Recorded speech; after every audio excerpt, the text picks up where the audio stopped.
High, কি দেখছেন? আমার হেলথি গ্লোয়িং স্কিন? কিন্তু এর পেছনের ফ্রাস্ট্রেশন শুনবেন? অনলাইনের ভাইরাল গোট মিল্কের ফাঁদে আমিও পড়েছিলাম। তবে যা বুঝলাম এগুলো মোটেও গোট মিল্ক নয়। আচ্ছা ভাবুন তো, এত গোট মিল্ক প্রোডাকশন কি আদৌ পসিবল? তো যাই হোক, আমার স্কিন আরও ড্যামেজ করেছিলাম আর কি। আর তখনই এসব গোট মিল্কের চক্কর থেকে বেরিয়ে এসে ব্যবহার শুরু করি ভিরা হ্যান্ডমেড বিউটি বার। এটাও কিন্তু মিল্ক বার, কিন্তু পার্থক্য আকাশ পাতাল। ফার্স্ট অফ অল, এর স্মেলই আপনাকে বুঝিয়ে দেবে এটা কতখানি কার্যকর হতে পারে।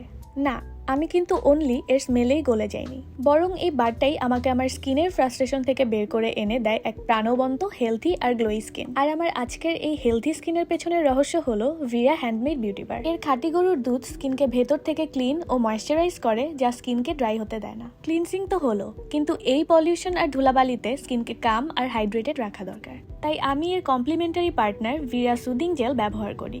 এই জেলটা স্কিনে ইনস্ট্যান্ট আরাম দেয়। এর অ্যালোভেরা ত্বককে ঠান্ডা রাখে, আর জাফরান ইরিটেশন বা লালচে ভাব কমায়। এর নন স্টিকি ফর্মুলা স্কিনকে দেয় ইনস্ট্যান্ট হাইড্রেশন। সো এই দুটি প্রোডাক্টের combo deep cleansing plus instant soothing.